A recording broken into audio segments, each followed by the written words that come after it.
মৌমিতাকে এমন ভাবে ধর্ষণ করা হয় পেলভিসের হাড় ভেঙে গিয়েছে। এখানে অনেকজন পুরুষ উপস্থিত আছেন, কেউ কি উত্তর দিতে পারবেন যে পেলভিসের হাড় ভাঙার জন্য কতখানি জোর দেওয়া লাগে? গলার হাড়ে কতখানি চাপ দিলে চোখের মনি ফেটে রক্ত বের হয়ে আসতে পারে? তার শরীরে এমন আরো অনেক আঘাতের চিহ্ন ছিল যেগুলা ক্যামেরার সামনে মানুষের সামনে দাঁড়িয়ে বলার উপযোগী না। আরজিকর মেডিকেল কলেজের ডক্টর মৌমিতা দেবনাথের পেলভিসের হাড় ভেঙে ফেলেছে ধর্ষকরা। কি বীভৎস! ভারতে যা আরেকটি কলঙ্কিত ইতিহাস হয়ে থাকবে। মানুষ কতটা নিচে নামলে এমনটা করতে পারে? মৌমিতার গলার হাড়, পায়ের হাড়ও ভেঙে গেছে। তার গলা চেপে ধরে শ্বাসরোধ করে বিকৃত অত্যাচার চালানো হয়। বাঁচার জন্য ছটফট করছিল মৌমিতা দেবনাথ। ধর্ষকের হাতে ও শরীরে মৌমিতার নখের আঁচড়ও পাওয়া গেছে। মৌমিতার মুখ ও হাত চেপে ধরে 18-20 জন মিলে তার উপর পাশবিক নির্যাতন চালায়। জীবনের মূল্য কি এতটাই কম? কি দোষ ছিল নিম্ন মধ্যবিত্ত ঘরের মেয়ে মৌমিতা দেবনাথের? দু চোখে স্বপ্ন নিয়ে ডাক্তার হয়েছিলেন তিনি। নরপশুদের হাতে সব স্বপ্ন জলাঞ্জলি দিতে হয়েছে মৌমিতাকে।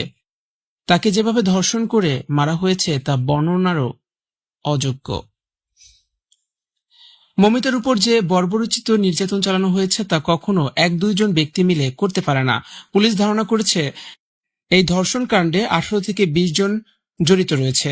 গত 8ই আগস্ট রাতে টানা 36 ঘন্টার অনকল ডিউটিতে ছিলেন তরুণী চিকিৎসক মৌমিতা দেবনাথ। রাতে টিভিতে অনুষ্ঠান দেখছিলেন তিনি এবং অনলাইনে অন্যান্য খবরও দেখেছিলেন সহকর্মীদের সঙ্গে। 4 তলায় পালমোনোলজি বিভাগের সেমিনার হলে কিছুক্ষণের জন্য বিশ্রাম নিতে গিয়েছিলেন মৌমিতা দেবনাথ।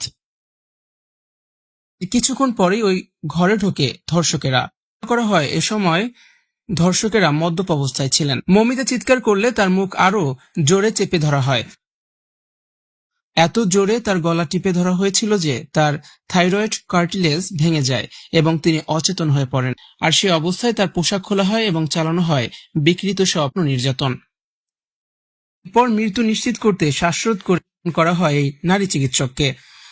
এর পরদিন সকালে জুনিয়র সহকর্মীরা ওই হলের ভিতরেই তার অর্ধনগ্ন মরদেহ পড়তে থাকতে দেখেন। এই ঘটনার সঙ্গে আরো বেশ কয়েকজন জড়িত বলে সন্দেহ করা হচ্ছে।